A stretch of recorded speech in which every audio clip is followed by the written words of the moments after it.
Welcome back. You're listening to the panel discussion, Recruiting for Government in the Digital Age, sponsored by LinkedIn on federalnewsradio.com and 1500 AM. I'm your host, Jason Miller.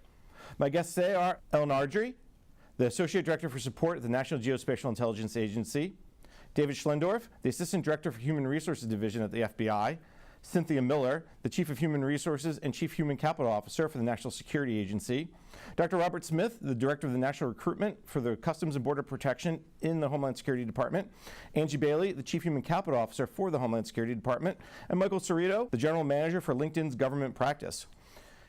In the last segment, we talked about data and how data is driving so many of the decisions and the efforts. The other piece I think that's related to the data is these flexibilities that have, I think, come up over the last, they've been around for quite a while, but I think there's been a more focus on hiring flexibilities. Let me start with Ellen. You guys are doing some things maybe that are taking advantage of those flexibilities, whether it's the one that you get from the intel world or just more generally the government-wide world. Right. So we do take advantage of a lot of those.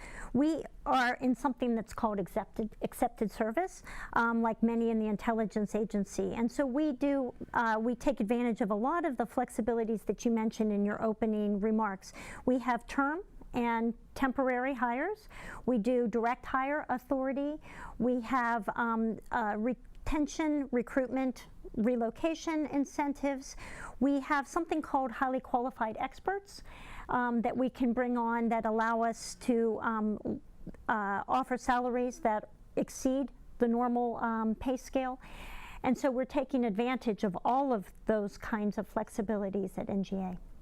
Is the flexibilities piece, and let me turn to maybe to a civilian agency side, so maybe Angela or Dr. Smith, how big of a role are they playing? Are you looking at the flexibilities more and more and more, or is it just a tool in the toolbox? Maybe start with Angela and then. I mean, that's a really good question, and I think it's a combination of two things. One, we definitely look at the flexibilities that are out there. So take, for example, our joint hiring event that I talked about. If it wouldn't have been for the direct hire authority that we had for cyber, that would not have been the success that it was, I mean, bottom line. But we also look at things that are on the books now, like the veterans hiring authorities. In some ways, you can look at those as almost being kind of like a direct hire authority of veterans, if you know how to use all those different hiring authorities. But then we combine that with doing things like just getting creative and saying to ourselves, there's millions of resumes sitting on USA Jobs today. Why don't you go in and mine those resumes and pull out the folks that actually, have the requisite skills that you're looking for, and then reach out to them and see if they're interested, see if there's any veterans that are on there that you could apply a veterans hiring authority to, and then actually interview them and bring them right on board. So I think we're getting smarter. Right, we're not just falling back on the same old traditional hiring authorities that we've always used, and we're figuring out that I think there's over 102 different hiring authorities on the books. So pick one, right, and find one that works for you, and then make that happen. That's a great point. Soon we're going to have only special hiring authorities, and no one ever will be hired under just the regular program. Dr. Smith? Just to foot stomp what Angela said, we absolutely use them. They are tools for us to access and need. The VRA, Veterans Relief Act, plays a big role in what we're doing. And what we're finding is that because our target is so heavily on the veteran side, the VRA is one of the tools that we use quite frequently. I think a deeper conversation is also, so now that we identify that we have these authorities, what are we doing to draw those individuals in? What are the types of incentives? What are some of the things you're trying to address to make sure that you're drawing people to your organization and agency, not just the fact that you have the authority, but what do you use to pull them in as well, like incentive programs? And Cynthia. Yes, so to foot stomp all of what Ellen said, especially because we have the same authorities, two that are very, very successful are the temp hires from the standpoint, they're referred to as SAR, which is Standby Active Reserve, and SIR, Selected Employee Reserve. And with the SARs, an individual can get 800 hours a year to come back and help augment a staff and or continue in a job they held previously at NSA and or something they had not done, but certainly have the skills and the background to be very effective to help us in those specific mission areas. And with the SIRS, the Selected Employee Reserve, they can come back for 5 years, work full-time. They aren't limited by the hours per year. And they too are more specialized in areas where they may have worked. So those have proven to be extremely productive with transitioning as well as augmentation. And it's interesting, 800 hours, I'm not very good at math, 20 weeks? So it's 800 hours, and the employer Right. can choose, And yes, however you do it. However on weekdays. Yes, right, exactly. yeah. And this idea behind this is somebody who may be retired. It's almost like the phased retirement piece that Yeah, civilian they have agencies. retired from NSA, and then they come back with those skills that we still need that they may or may not have already provided, but they certainly have the expertise that we need. So it's not a free fall. No. It's very selective. And David, from the FBI's perspective, are you guys also looking at either bringing back retired agents or retired experts in some way, or is there another set of hiring authorities? No, we have a special authority we call the Reserve Service Program to bring back retired agents, and so we use that selectively for people with special skills or places where we've deemed it an emergency that we can't lose those skill sets they have. So we've used that pretty broadly in the last 3 to 5 years, and although we're part of the intelligence community, we're also part of the Department of Justice. We live in this special space, but we are an accepted service agency like Ellen was talking about, so we use those same authorities. And it's interesting because you talk about the people you bring back. If you have any old computer systems, COBOL, that's where you usually find those people. Michael, one of the things that we haven't maybe gotten to yet, but I want to definitely get into is how the recruitment is changing the role of the HR worker. And I think that is so key because it's not just the person in Angela's office or Cynthia's office, but it's the hiring manager who says to Cynthia, hey, here's what I need, here, go find me somebody. That doesn't hopefully happen too often anymore. Talk a little about what you're seeing with your clients about how you're maybe meeting with different people or talking with different people nowadays. Sure. So I think one of the sort of trends that's overlaid this whole conversation is that recruiting in HR is just a lot more sophisticated and scientific today than it once was. And so it's not about having data and reporting on data, it's about having data and pulling insights or inferences out of that data. And I think that's playing out in a lot of different areas. One that it is happening is in the early phase of the recruitment process, which is what does that interface look like between, let's just say, a recruiter and a hiring manager. We're seeing more and more, particularly if you look at how we recruit tech talent at our company, one of the most important steps is not to try and boil the ocean, but to look at the data first and look at the skills that you need and actually have a little bit of a dialogue with the hiring manager to decide how loose or tight that aperture should be. Because a lot of times you have hiring managers that say, I need these are must-have criteria, and then you go look at the data and it suggests, well, there's 4 of these people out here, so and there's none in the area where you want to recruit. So I think the skill set of being able to work with data, pull inferences and conclusions and insights from that is probably one of the biggest changes that we're seeing. Do you get a sense that the hiring managers get that they're now part of this process? It's not just, okay, Angela, get this done for me? Do you get that sense? I'd love to hear from these folks. I mean, my sense is great hiring managers are, and that most hiring managers probably don't. Let's hear from these folks. Ellen? So for us, it's a combination of the recruiter and the HR manager working with the hiring manager and helping them understand a new skill set. Very often, we talk about a hiring manager who's overworked and they're very busy and they just dust off an old vacancy and toss it over the transom. And what we find is that our HR officer and our recruiter will sit down with them and try to convince them that you don't want to hire exactly what just departed, right? You've got to look forward on what are the skill sets of the future. You're not replacing Bob who just left. You're looking for the Bob plus in the future. And so educating a hiring manager and our HR officers to think more progressively, to use the data, as Michael said, to anticipate what the workforce of the future is going to be and then go find that in the data.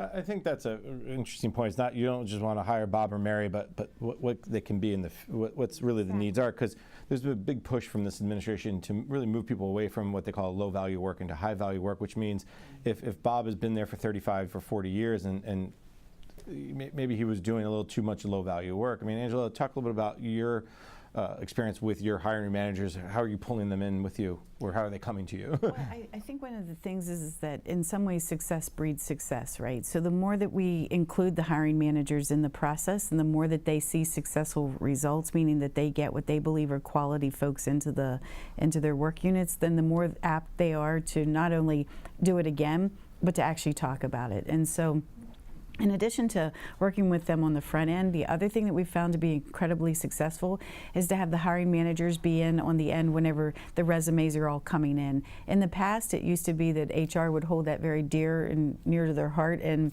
nobody got to see anything until a cert was issued. And instead, what we do now is we send the resumes out to the hiring, or out to the folks, the hiring managers, and we ask them to look at it and tell us, is this really cloud computing? Or do they just know how to draw clouds? Like, we need to know the difference here, right? And then the thing that the HR office still has a responsibility for is, are they minimally qualified, clearing the veteran's preference, things like that. But the actual technical skills, the hiring managers are now intimately involved in that, and we're finding that it's just driving better quality hires. Cynthia, are you finding the same thing? Because again, you're very specific skill sets at NSA. You could say, I think I know how to hire a cyber person, but do you really? I mean, are you asking your hiring manager to really do what Angela's asking theirs to do? It's a little bit different. So on the front end, we actually determine what the requirements are. For instance, in August, we will know what those are for fiscal year 19. And the way we do that is through our modeling, based on attrition, based on what we actually hired this year, and that was defined literally by the hiring managers and the mission leads for the respective mission areas. So they are an integral part to our process. We are joined at the hip, so to speak. So we know exactly what we need to hire. We know how much of every single thing we need to hire, and so those goals are set. And we know far in advance what they are, and we target our recruitment strategy around those goals. That goes back to what Angela said, data is king here. Yes. This has been a great conversation. Robert, let's jump in real quick, but I was going to say, what's our takeaways? So maybe you can lead us off with some of the build on what Cynthia said, and then lead us on the takeaways. Well, the only piece I was going to add is in Customs and Border Protection, we use something called a skill overview assessment report. It helps us to understand what our gaps are as well as what our strengths are. Obviously, that then needs to feed into our hiring plans. But as far as takeaways, from the Customs and Border Protection perspective, great organization to work for which there are amazing opportunities, Speaking a large of array. That's my job. There are a large array of both jobs and careers, and it's important that folks understand that there are great things that you can do regardless of what your background and skill set are, and that we're out there. We're in the digital market. We're at the job fairs. We're on the bases. Come see us. Very good. Michael, talk a little bit about the future. Where are we heading with this idea of how recruitment's changing? Yeah, I think it all goes back to this idea of data and technology changing everything. And I think where we're headed is, the world is continuing to be separated between the haves and have-nots as competition gets more and more intense. And the haves are going to be the ones that can be nimble in a highly technological, fast-paced environment and able to manipulate data for insights and frankly, a competitive edge in the competition for talent. Angela, if we have this conversation, which we will, because I'm a little bit of a paparazzi for you. I blame Nicole for the most part, but that's a different discussion. Where are you going to be if we have this conversation in a year or two from now when it comes to recruitment? Where am I personally going to be? No, okay. Recruitment at DHS. Unless you have an announcement that you could break some news on us. No. I think that actually where we're going to be is, I think that we're going to get even better at making use of the data. I think we're going to get better at how we take advantage of the digital environment. But I also think that we're going to figure out how to balance the high touch with the applicants that I think that they still so desire. Right, and so I hope that where we're not at is that we've just turned everything over to this whole thing called digital world, and that we forget that these are real humans behind this that actually just really need somebody to sometimes just pick up a phone and call them, right, and talk to them, or like literally hold their hand as they're trying to fill out all their equip and all their background investigation and things like that. And so that's where I hope we are, is that we've figured out the sweet spot between the digital world and the high-touch world that people still need. David? Well, I think just building on what Angela was saying, I think the other transformation that's already started but has to continue is just the importance of HR in federal organizations. I think you look at the private sector again, you'll see that, the increasingly important role of the CRO. We are trying to not only get better data, but better people and human resources that can then partner with our customers, and so they can sit down with the head of counterterrorism or the head of the New York office and really understand their needs and not just be recruiting for what they needed in the past. And so it takes a different kind of person in HR who's comfortable not only with the data, but that can operate at a very high executive level to meet with those partners on a regular basis and really understand their business so that we in HR can be ahead of their needs in a sense. I think that transformation has already started, but I think there's a long way to go in the FBI, and I'm guessing across government HR in general. All right, Ellen. So I'm going to pick up kind of on a theme we've talked a lot about online, a lot about data, but as Angela said, recruiting is inherently a person-to-person kind of connection, an emotional connection, and so we can't ever lose that. And I think also the theme that a candidate you have to remain connected with the applicant through the process until they're on board, and actually even in their first year, to really instantiate that feeling of inclusion with your organization. And so we know that the security process takes a very long time. So we have actually at NGA recognized people can't always wait that long, and so we have in some of our occupations found a way to bring people on in advance of their security clearance because we don't want to lose them. So particularly our data analyst occupations, we bring them on and employ them while we're waiting for their security clearance. All right. And Cynthia, you get the last 10 seconds. Okay. So ditto everything all of my wonderful colleagues have said, and I will just add what we are really looking forward to in fiscal year 19 is all of the efficiencies we're going to realize with our enhanced IT capabilities that will come on board. All right, NGA is leading that, so Ellen, get it done, right?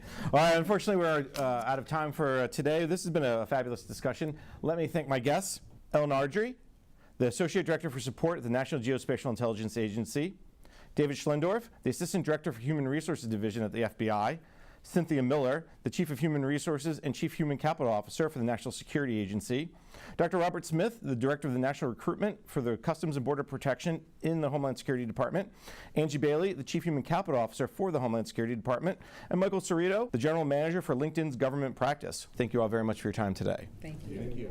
You've been listening to the panel discussion, Recruiting for Government in the Digital Age, sponsored by LinkedIn on federalnewsradio.com and 1500 AM. For more on this discussion, visit federalnewsradio.com and search LinkedIn. On behalf of LinkedIn, thank you for joining us. This archived session will be available shortly. If you requested training certificate, you will also receive an email with download instructions after the webinar. This concludes our discussion. Thank you.